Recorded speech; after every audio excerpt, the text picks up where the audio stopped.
अस्सलाम वालेकुम। निज़ामी हर्बल्स की तरफ से हकीम नईम असगर निज़ामी आप दोस्तों की खिदमत में हाज़िर हूँ और मैं उम्मीद करता हूँ कि आप सब दोस्त खैरियत से होंगे। आज मैं एक शॉर्ट सी वीडियो में आपको बताऊँगा कि सुबह के वक्त हम बिस्तरी करने के क्या फ़ायदे हैं। जिन दोस्तों की टाइमिंग कम है कि बीवी के नज़दीक जाते ही आध से 1 मिनट ही लगता है सिर्फ, वो अगर सुबह के वक्त हम बिस्तरी करें तो 4 से 5 मिनट तक अपनी टाइमिंग बढ़ा सकते हैं। उनकी टाइमिंग 4 से 5 मिनट तक बढ़ जाएगी, क्योंकि सुबह के वक्त एक तो जिस्म फ्रेश होता है, कोई थकावट सुस्ती नहीं होती, दूसरे नंबर पर दिमाग भी पुरसकून होता है और सुबह के वक्त हम बिस्तरी करने से आपकी टाइमिंग बढ़ जाएगी। और जो दोस्त कमज़ोर हैं, जिनका नफ्स ढीला रहता है, अगर वो सुबह के वक्त हम बिस्तरी करें तो सुबह के वक्त ब्लड सर्कुलेशन नफ्स की तरफ बढ़ता है।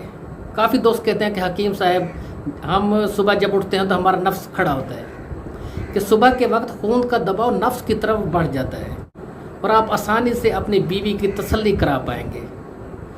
इसके अलावा जिस्म पूरा दिन चुस्त रहेगा, जिस्म में कोई थकावट या सुस्ती नहीं रहेगी। और जो अफराद सुबह के वक्त हम बिस्तरी करते हैं वो सारी ज़िंदगी कभी भी मर्दाना कमज़ोरी का शिकार नहीं होंगे, कभी भी उनको मर्दाना कमज़ोरी नहीं होगी। और जो कमज़ोर हैं, जिनकी टाइमिंग कम है, जिनका नफ्स कमज़ोर है, वो सुबह के वक्त हम बिस्तरी करें, वो आसानी से अपनी बीवी की बग़ैर किसी दवा के, बग़ैर किसी इलाज के तसल्ली करा पाएंगे। अब आप दोस्तों इजाज़त चाहता हूँ।